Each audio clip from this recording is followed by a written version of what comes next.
Greetings, welcome to the Diabetic Mogul podcast. On this podcast, we will offer standard and recommended practice of not only managing your diabetes well, but how you can get involved in advocating for proper access to healthcare and bringing opportunities within the diabetes online community. It's Tino, a patient advocate and a certified diabetes educator. I'm Hona, I'm a medical doctor. Together, we want to raise awareness, open a discussion about diabetes, share ideas, thoughts, different perspectives, and overall create a safe environment for everyone who needs to express his or her thoughts. We'll be hosting a series of podcast episodes from people living with diabetes, caregivers, healthcare providers, researchers, and we encourage you to get involved, to get engaged, and come up together to create the change that we need.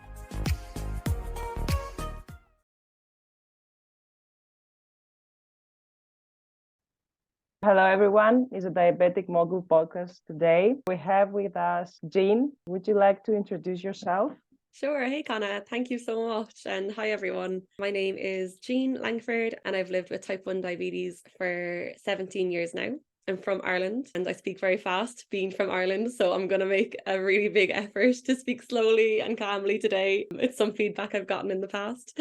Thank you. No problem. But I live in Edinburgh. Currently, I'm doing my master's to become a dietitian. Great, thank you so much. Can you take us through your diabetes journey, how you got diagnosed, how has been your life? I was diagnosed when I was 11 years old. At the time, I was really unwell. I had all of the typical symptoms, but like so many other people's experiences, I was sent away with a stomach flu. It was just kind of ignored for a little bit longer. And then I was getting really unwell. I finally got urine sample just as I was about to leave the doctor's surgery. My doctor thought of it, given I have a family history of type 1 diabetes. My uncle had type 1 and my granddad also had type 1. So there was a strong family genetic link there. I also have 2 cousins with type 1. There's a lot of us in our family. We're type 1 strong for sure. So yeah, I've had it for 17 years. There's been ups and downs, both in blood sugars and living with it. That's been challenging, and there's been a lot of highs and lows, but I get to have amazing opportunities to meet wonderful people living with diabetes like yourself and so many others, which is one of the main pros for me, I would say. I think you're the only person I know who has so many relatives with type 1 diabetes, because when I got diagnosed, I have a distant uncle with type 1 diabetes. How does it feel to have relatives with type 1 diabetes? Do you feel more connected or more easily to adapt to the new situation, or even your parents to take some information? Because at that stage, we just search for someone to explain what's going on. So how was that for you? It's an interesting one, because for me, given the treatment of type 1 diabetes is only 100 years old, for my granddad, his treatment was so different to my treatment. He was diagnosed when he was 27 years old. Did a calculation on this before. I think it was in the 1960s he was diagnosed. So the treatment then was very different. And my grandmother was a nurse, so she really did so much of his management with him and supported him so much with his diabetes care. So what my parents had seen of diabetes was a very old-fashioned way of treating diabetes, very regimented, very strict, very routine. I think when I was diagnosed and there were different treatments available and I was a different age, my granddad was in his 60s at this point. So the advice he was being given to manage his diabetes would be so different to what an 11-year-old would be given in terms of dietary advice, insulin dosage treatments. The positive of it being something familiar that my parents knew about and had so much interaction with, but there was also a bit of a negative in that they assumed a lot of what my granddad did in terms of his treatment would be applicable to my treatment. So initially my treatment was very strict, very regimented, which, as we know now with type 1, we have a lot more flexibility and we have a lot more lenience in terms of what we can and can't do. We can eat what we want and we can dose for that. We just have a lot more autonomy, I suppose. We have a lot more control over the diabetes as opposed to it controlling us in the way my granddad would have lived with it. So pros and cons. Pros in the familiarity, the being able to recognize those signs and symptoms as well when I was diagnosed, and then cons in a lot of advice that maybe wasn't applicable to me being given at the time. Yeah, that age gap is an issue in the treatment of diabetes. You are a healthcare professional. How did diabetes impact the decision?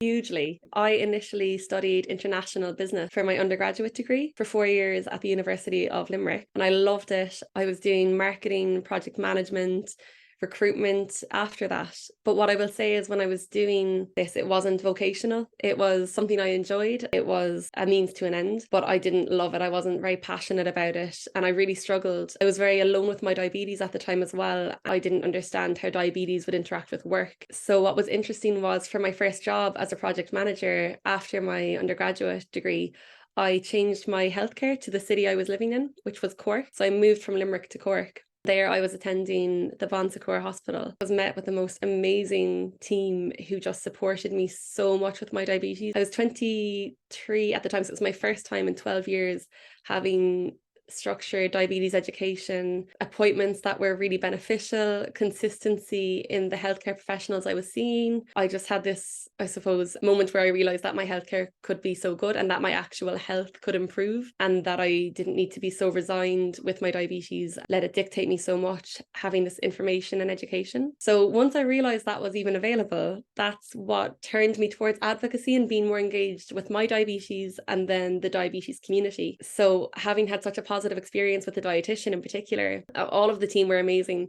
but the dietitian really helped me to understand the symptoms of my diabetes and how that was impacting me day to day. I had never put two and two together that me being thirsty all day long was a symptom of my blood sugars being high all day long, and that I didn't need to check 10 times to see that my blood sugars were high. I could feel that. And she helped me see how being tired was impacting my energy, my relationships, my quality of work, my overall quality of life. So it was life-changing for me to have that healthcare and to get a proper education and an understanding of how diabetes was impacting me so I could better manage it. So it was as a result of that that I then went to study dietetics.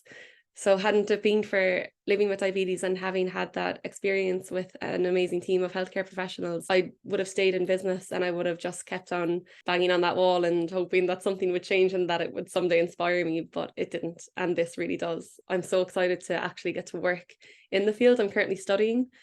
I think you're the only person that mentions that someone inspired them to become involved with the healthcare system. Usually we say that it was a decision that we made through years living with type 1 diabetes, that we want to contribute in the healthcare system and be involved in diabetes treatment and management. Yeah, that's so nice. And that shows the power of healthcare professionals to impact diabetic people's life in many ways. We had some conversations. I would like to ask a view of the healthcare system in Ireland in terms of accessibility and quality. This is another reason that I'm in healthcare as well, is the current situation in Ireland is not that great.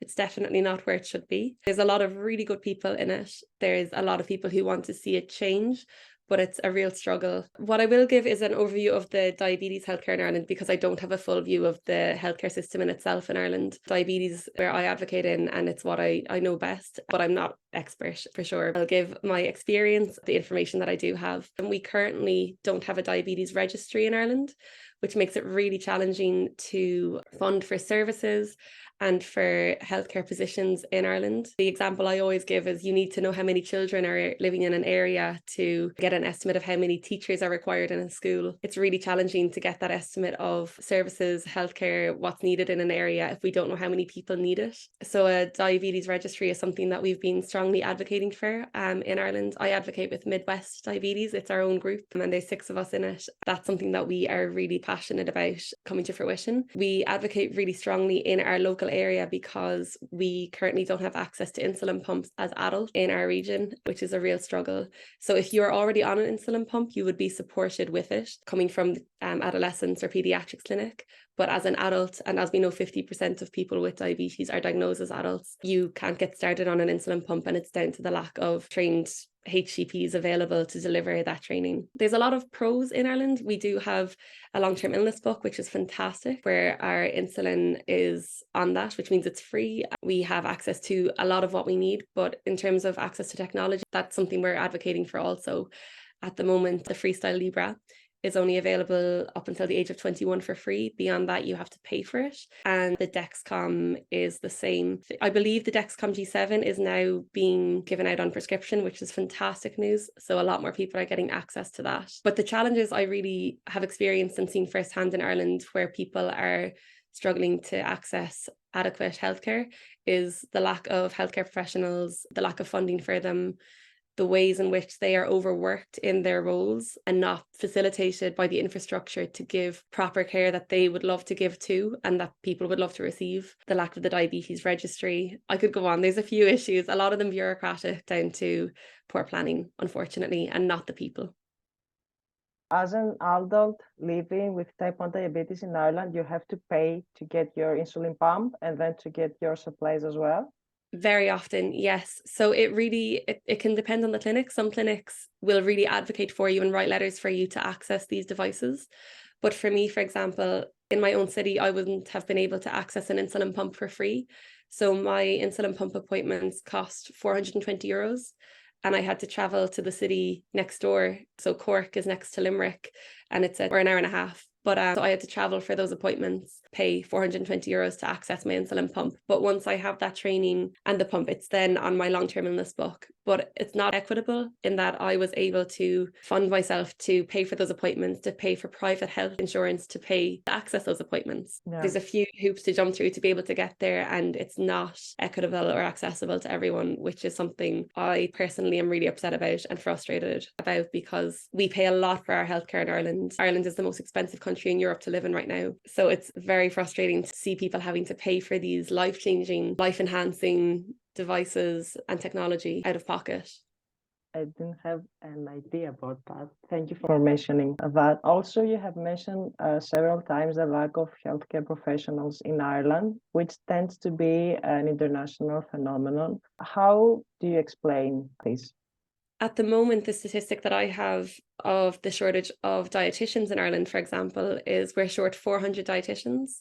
And this hugely impacts not just diabetes, but so many other chronic illnesses and diseases. I was reading up on it recently, and apparently in Ireland, most people with cancer, for example, will actually die of malnutrition, and not because of the lack of support in terms of getting back to strength and getting that nutritional care and support in a clinical setting. And people with celiac disease are also really struggling to access these services, and their entire health relies on that support. As we know, if we're living with diabetes, we also really need that support. Day in, day out revolves around us understanding food and how to calculate for it as we work in as full-time pancreases. So the shortage is a huge issue in Ireland, and it really impacts not just the quality of life of people living with so many different illnesses and diseases that rely on dietetic support and nutritional support, but it relies on their access to the technologies and tools that we were discussing earlier, because if healthcare professionals aren't there to receive the training and then deliver the training, people aren't going to get it. And that is a huge block in people accessing these services and devices and technology.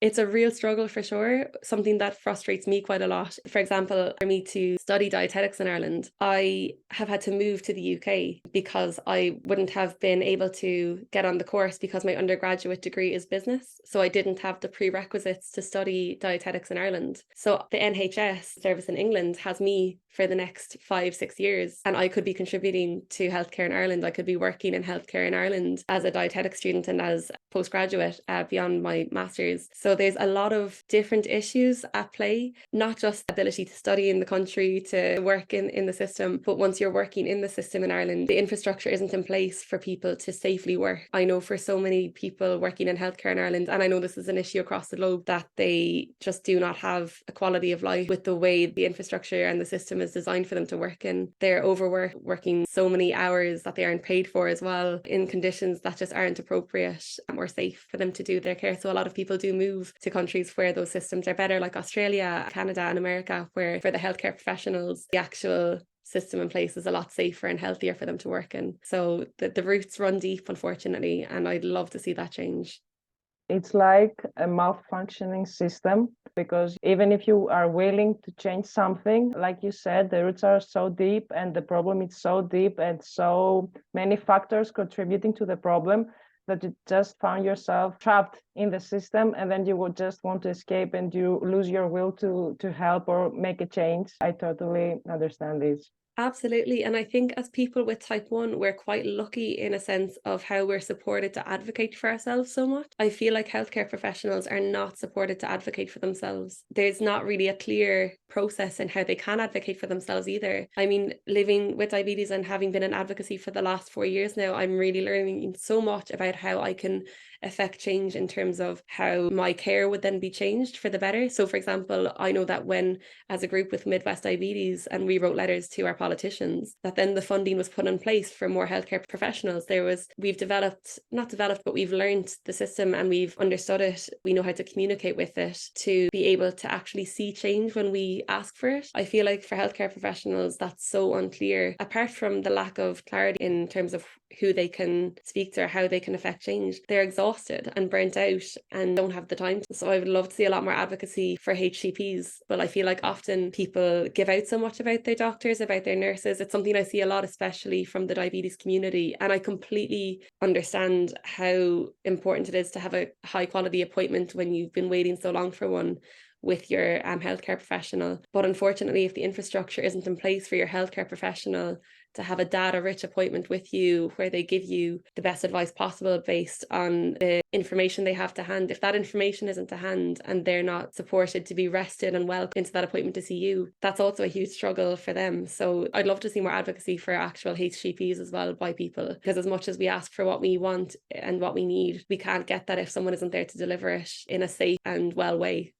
I think it also has to do, like in healthcare systems, there's a hierarchy, and usually those who suffer are at the bottom of the pyramid. So they're afraid of losing their job or having less opportunities later by those who are in a better position than them. Like in the diabetes community, where we feel like we're all equal and we share the same values. But in healthcare systems, things are a bit more like a jungle that you have to survive. I find that another issue is that the fear of losing your job or having less opportunities if you speak up or try to make a change to things that just don't make sense.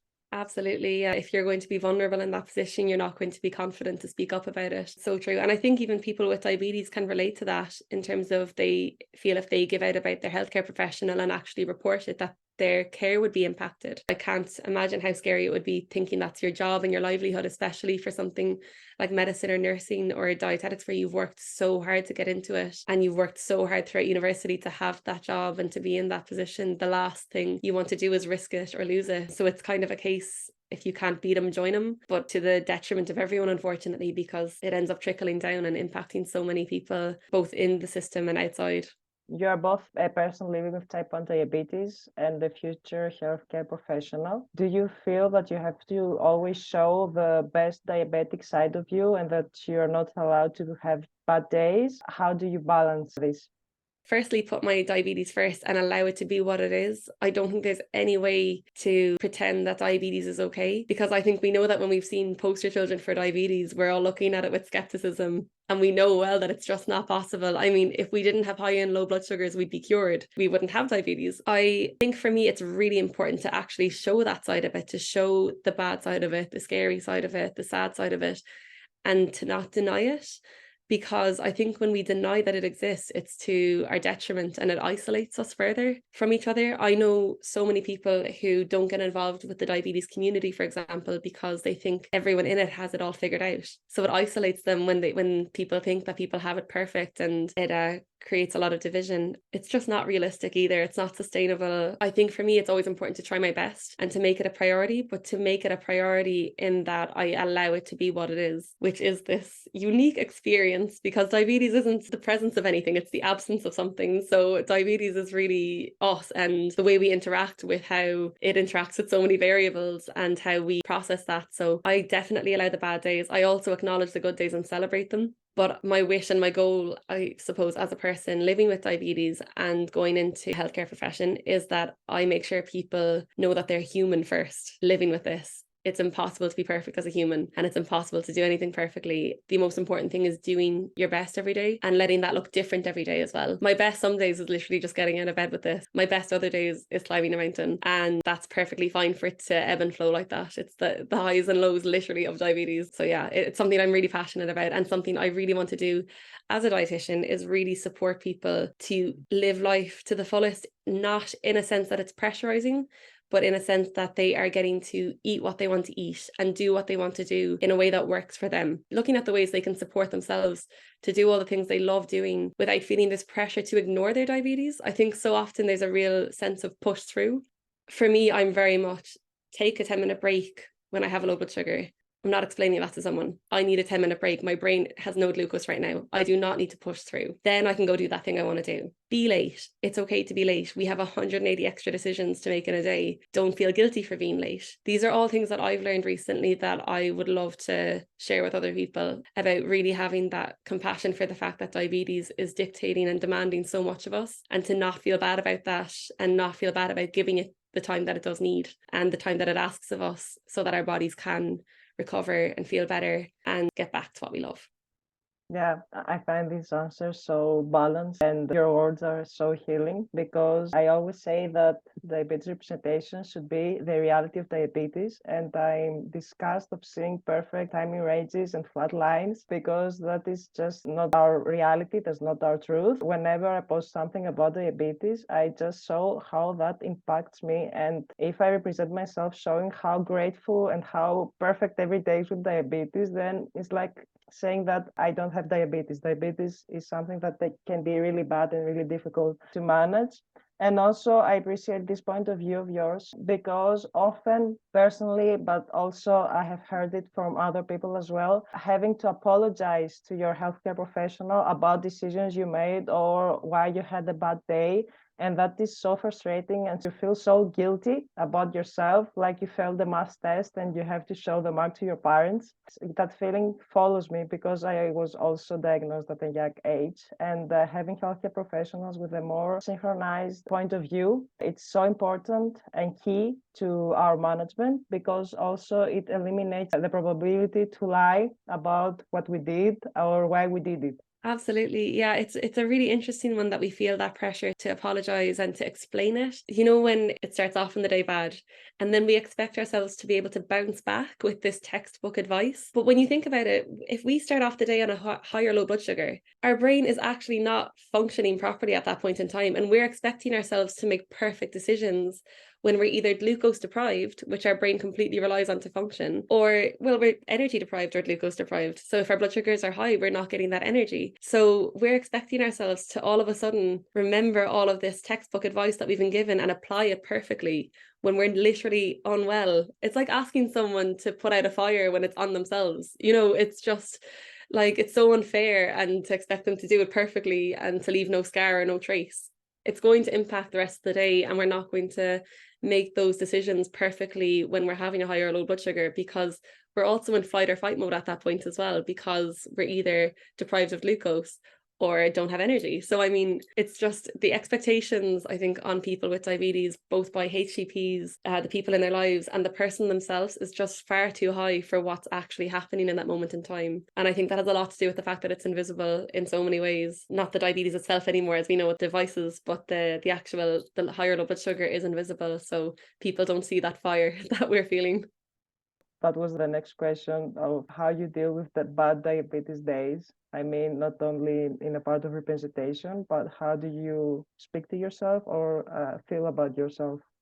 I have no one approach. I've tried to develop approaches. I've developed a checklist of things to do on a bad diabetes day. But when I'm having a bad diabetes day, I forget that checklist exists, because I'm not well when I'm having those days, unfortunately. So some days I deal with it really well, and I'm really proud of myself. I get really compassionate, and I tell myself there's nothing I can do about it. Other days I'm wrapped up like a caterpillar in self-guilt, shame, and feeling that I've somehow done something to cause the bad day. It really does vary, and I wish it was a consistent approach to dealing with it. Like I said before, I think the best we can do every day looks different. And my best some days is drinking water, going for walks when I'm having all high blood sugars, getting some sleep, getting rest. Other days it's feeling terrible, watching Netflix, doing things that aren't great for me, self-sabotage further. It varies so much. I think there's no one size fits all for dealing with the bad diabetes day, because every bad diabetes day looks completely different as well. Some days it's low after low after low, and other days it's high after high after high, and then other days it's the peaks and troughs. If anyone has any advice on a consistent Yeah. approach to dealing with bad days, let me know. But for me, I think it's taking them as they come and figuring it out on the day. I have some consistent approaches, like just drinking water, listening to good music, trying to get some good vibes going if possible. But if I'm not feeling that, I'm not feeling that, and I don't force it. for me lately, it is what it is approach. Like, okay, it's that. I have to move on now. I'll do my correction bolus, wait, drinking water, of course. But some past periods, I used to sink into it and feel really bad. But yeah, now I use the it is what it is approach personally. I love that. Yeah, it's great to do. It's so important to like just acknowledge it and be like, yeah, this is part of it. Yeah, I have diabetes and I that's what it did the does. best I could. Now, if my body doesn't agree, we'll see. Agree to disagree. Yeah. That should be the mantra for living with diabetes. We'll Yeah. agree to disagree. I thought it was 20 grams of carbs. My body thought it was 30. Yeah. Well, I have a disagreement now with my body. Oh, it's okay. yeah. Exactly. It's a unique experience. Yeah, that's why we cannot easily explain to people without diabetes, like all these emotion and daily decisions and how you feel and how you react. It's so difficult for someone to understand what we're going through, and that's why I enjoy so much talking with other diabetics. Absolutely. You're active on social media. I appreciate very much your posts, the content you're creating, and also you're active on your local diabetes community. So you're both online active and locally. How important do you find being involved and belonging to a diabetes community? For me, I found it life-changing. I didn't really know many people living with type 1 or diabetes generally up until 2019 when I started posting online. And it was interesting because it was the online community that brought me offline. So I only had 2 or 3 friends living with type 1 in person, but we didn't really have this community. I had one friend who I talked to consistently about living with diabetes. But when I started to post online about living with it, connecting with so many people online and seeing the benefit of it, then I started to meet people in person with it. It's been absolutely life-changing. I find it really funny here in Edinburgh. When I moved over last year, I reached out to Diabetes Scotland. I've just benefited so much from having that peer support back in Ireland. I wanted to find that same community here. And I reached out, sent an email saying, hi, I've just moved to Edinburgh for a master's. Is there a local support group in Edinburgh? A lovely woman called Mary came back to me and she said, no, there's not, but would you like to start one up? I had been here a month and started up the Diabetes Edinburgh group here, which is amazing. We've had meetups every month since November with like anything from 10 to 20 people showing up. It's just fabulous. Getting to meet so many people living with diabetes in Edinburgh has been amazing, and to hear their experiences of healthcare and whatnot in Scotland is incredible. But yeah, it's life-changing. And so many of them have said as well that they just appreciate so much meeting others with diabetes, because it's like what you said a while ago, there's nothing like chatting to someone with diabetes and not having to explain those 101 emotions and variables that we go through, because they get that and they know that there's all of this shared experiences that we have living with diabetes, but then there's so much that we go through individually. And that's so unique to our experience of diabetes and how it interacts or disagrees with our body. That understanding and respect of it and acceptance of our experience, that like validation of just, this is happening for you, it sucks. Let's chat about it, and let's not blame ourselves. Let's not talk about what we did wrong or right, or explain the physiology of it or the science of it like so many people expect us to know. It's just so relaxing and calming. It's interesting living here now because I have so many friends living with type 1 here. I know 4 people here who don't have type 1. I know about 35 who do, having lived here a year, that I would call friends. Non-diabetics are finally a minority. Exactly. But yeah, just having all these different spaces to connect with people in. I mean, DDoC, IDF Europe, IDF Global, these organizations make such a difference to how we live life and our quality of life. And they facilitate us meeting in these ways and getting to know each other and having these conversations of just getting it life-changing. And my quality of life has improved so much since I've met other people living with diabetes, knowing about their experiences and just knowing that we're not alone with it. Sense of belonging and not having to explain things is what makes us, like when we see another type 1 diabetic in public, we feel like we're just best friends because we share so much, have so much in common that we don't need to explain. That's great. When I come to Scotland, I will join that group because I've seen the online posts and I'm getting jealous of those meetings. Oh, you'll be so welcome. It's so much fun. Like, it's brilliant. It was great. There was a festival on here during August called the Fringe Festival in Edinburgh. Shows on all day long. Every single bar, restaurant, venue is open all day with shows running concurrently. There was a show called Chronic Boom. It was this comedian called Liam who was diagnosed with a chronic illness. I was unfortunately away for the meetup, but 6 of the group went to see the show, and it was so cute. They got a photo afterwards with him, and I don't think he was expecting to see a type 1 diabetes support group show up to his show. And like relate to him getting a chronic illness so much.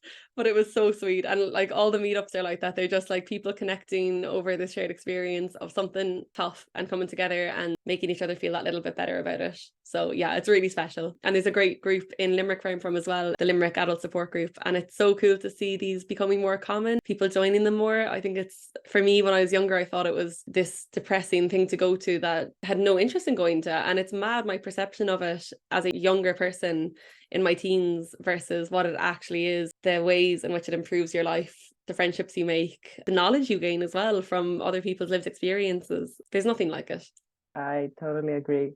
Coming next to advocacy, you're an advocate, you're active in advocacy, you've been to numerous conferences. If you could prioritize 2 main domains to focus in an international level concerning diabetes advocacy, which ones would you choose and why? The first one is access to insulin globally. Just, it breaks my heart, the differences in access to insulin across the globe. It's such a obvious one, but it just can't be reiterated enough. Until everyone has access, it will never not be the top priority. So it needs to be constantly spoken about and talked about. It's just shocking. It's one area that I would just love to see. I'd love to see it never on the agenda again. I'd love to see that everyone with diabetes just has insulin, and it's a given. When that patent was sold for $1, that it's exactly what it was meant to do, which was give everyone in the world access to it. So that would be the number one, and I think it goes without further explanation. And also I would like to give a big shout out to the T1 International here for their job, accessibility, and for the little wins they have and big wins. Yeah, that's so important. You're right.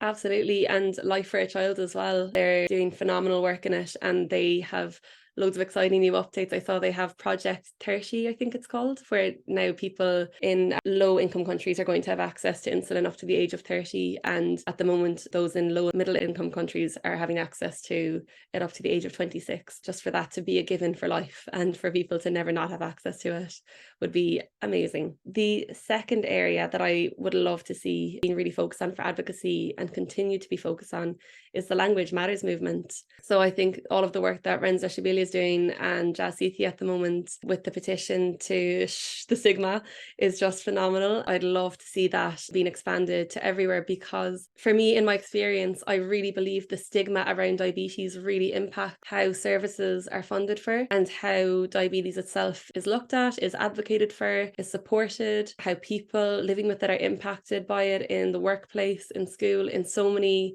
areas, in how they advocate for themselves. I would love to just see that being, I know it's already been so focused on at the moment, and that's phenomenal, but for just that to drive on, because I think in our echo chamber of the diabetes community, we know that's so important, but I still hear things day in, day out that are so stigmatizing about diabetes and living with diabetes, especially for those with type 2, really impacts their access to care and their access to treatments. It's a passion of mine, and it's an area that I would just love to see. I wish stigmatizing diabetes was just cancelled. I would love to see it cancelled. I wish as soon as someone made an inappropriate joke about diabetes, we didn't all just go quiet who are aware of it, or those who aren't aware of it didn't laugh. That it was just known how crap it is and how hard it is, how difficult it is, especially for those living with other types. With type 1, we have a bit more compassion from people and from the community in general when people are aware of type 1. I definitely don't see the same for people with type 2 or other types. They don't get that compassion, that care, that understanding, and it's something I really care about. So yes, let's the stigma. I'd love to see more people sign that petition on this whole movement. That's interesting. I never thought of that. What I get is that people living with type 2 diabetes, when they announce that they have type 2 diabetes, people treat them like it's a punishment for a bad behavior they had, like they have to apologize for decisions they made, but that doesn't mean that they deserve to be punished or that they deserve to get ill or unwell, or they don't deserve the treatment or even CGM for free if necessary. And you're so right. I think there are two issues, the misconception between type 1 and type 2 diabetes. Like when you say as a type 1 diabetic that you have diabetes and they think that you have type 2 diabetes. So they ask you, what pills are you on? And you say that you don't take pills. And then type 2 diabetics having to explain themselves or feel apologetically about the condition, which is really bad. Yeah, that's so unhelpful. Absolutely. It really breaks my heart because no one wants to be sick. no one wants to get unwell and no one plans for it. I think with type 2 as well, it's so unfair. You know, the fact that there are these 5 determinants of type 2, only 2 of them are lifestyle and diet. The others are age, ethnicity, and genetics. So that's 3 out of 5 determinants that people can do nothing about. As well, for people with type 2, only 40% may be prevented or put into remission. So that's a minority. There's 60% of people who have this, and even for those 40%, that's still, there's so much more at play there, and we have no idea what someone's going through in life and why they may have certain lifestyle habits or diet habits. And it's so unfair, judgmental of people to make it out that it's their fault, that for whatever illness they have, that they've somehow caused it. No one wants to make themselves sick, and no one wants to get unwell in this way, and no one wants to be on medication. I'd love to see all that change, and the understanding around type 2 change as well, because even the symptoms of type 2 are so hard in terms of that fatigue, that lack of support for dietetic support, for lifestyle support. They don't get those services as well. So when they are diagnosed with it, everyone expects them to all of a sudden flip a coin and just change their entire life and their habits and everything that they've done to date, as if that would just put them into remission in a couple of weeks and they can just get better quickly, when they have such little healthcare support and societal support, which all hugely impacts your ability to do anything. I know for me, for managing my type 1 diabetes, I couldn't manage it the way I do. And it's not perfect by any means, but I couldn't do it. And I fully believe I wouldn't be here if it wasn't for my support systems, because I didn't have that access, that perfect access to healthcare and diabetes education growing up. But my support systems kept me going. I feel like people with type 2 don't get that. There's a lot of symptoms of stigma that we see in society and in the way people with diabetes are living, and they're nasty symptoms, and that mental health as well as physical health being impacted. That's also why type 2 diabetics tend to be worse treated than type 1 diabetics, because they don't feel that they have the space to have access to a support system coming to healthcare professionals or even peers. And they tend to act like they don't have diabetes, but a society and community problem.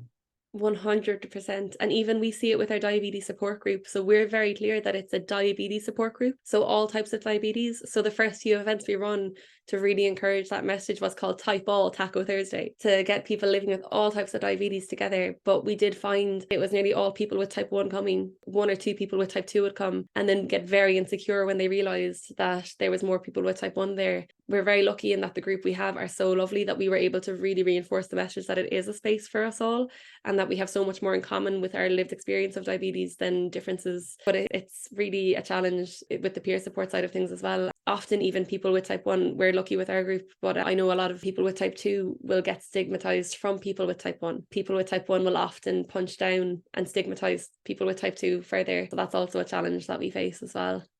Yeah, the urge to feel superior, better managed as a whole image, and that's not good. That's not good at all. Coming to an end, are there any ongoing or upcoming events that you're involved and you would like to share? I always see you traveling, post photos of trains, airplanes. You were on a cruise, I think, last week. Yes, I was on a boat. It was lovely in France. That was my first non-diabetes related trip Okay, that's good. ever. It was amazing.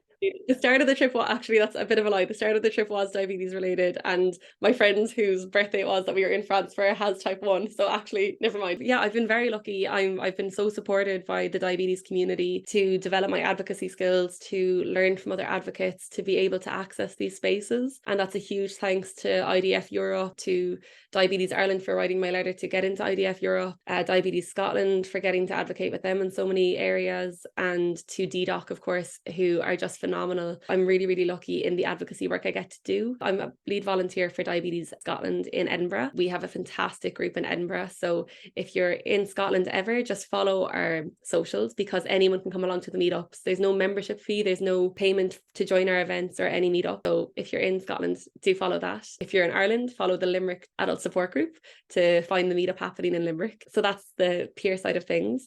In terms of projects and plans and whatnot, at the moment I am volunteering with League of Diabetes, who I know you're also involved with, for the T1D Festival.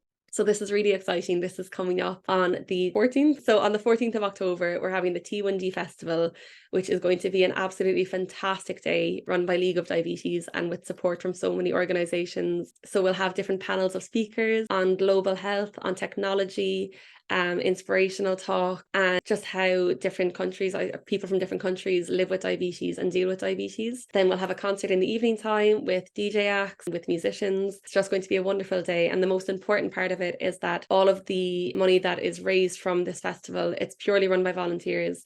So everything raised from this festival is going to 4 organisations, going to Niti Zindagi, the Ogdian Foundation, and the Sonia Nabita Foundation, and League of Diabetes. So this is to raise money for all of the different projects that these organisations do to support people living with diabetes in Pakistan, India, Uganda, and the UK. So it's about getting these projects that are educational, supportive for people living with diabetes to train healthcare professionals in these countries also. They do so many wonderful things, so it would be great to have the links for each organisation so people can look into them further and learn more about them. But the way to support it is you can donate on the day or you can come along. So the tickets are on sale, and it's going to be a brilliant day in Greenwich in London on Saturday the 14th of October. So that's something that I really wanted to talk about as well, and that I was excited to talk to you about because it's going to be incredible. We'll put all the links in the description of this episode. And also, please join that festival. Cannot be there, but I know that Gavin and Paula are doing a great job, and all the volunteers, they have such a proper view of diabetes and a holistic approach. You feel so well when you're involved in their events. They're doing a fantastic job. Also, congratulations for being involved. Oh, I'm delighted to. I absolutely love it. And I'm so excited to see, just for the day to happen. I can't believe it's coming around so quickly now. So it's really exciting. But yeah, outside of that, then I'll be attending EASG. I cover the conference content on my social media. If people are interested in getting information from the inside of these conferences, the brilliant DDoC send advocates to the 3 major conferences in Europe to be able to feed back this information to their communities and to use the information in advocacy, which I'm so grateful to be able to do. I'm really excited for that as well. So I'm on socials as the Diabean Mindset to report back on all of these things. Great. I want to thank you so much for this session. It was an absolutely honor, and I enjoyed so much. I think we shared many perspectives and many different points of view on the diabetes. Is there anything you would like to share? Just thank you so much, Connor. Likewise, it's been absolutely fabulous speaking with you. It's so nice to be able to be in this community and to get to know each other virtually and hopefully in person soon. So yeah, thank you. The community of the Diabetic Mogul is just fantastic, and the podcasts are just brilliant. I love watching them and listening to them. It's great what you do in bringing people living with so many different experiences and backgrounds in diabetes, or who are involved in the sphere, to this space. It's just awesome what you guys do. So thank you so much. Thank you very much, and for your support. Contact from our podcast. Hopefully we will meet in person. I wish you best of luck. Thank you so much again for being here. Thank you. Bye.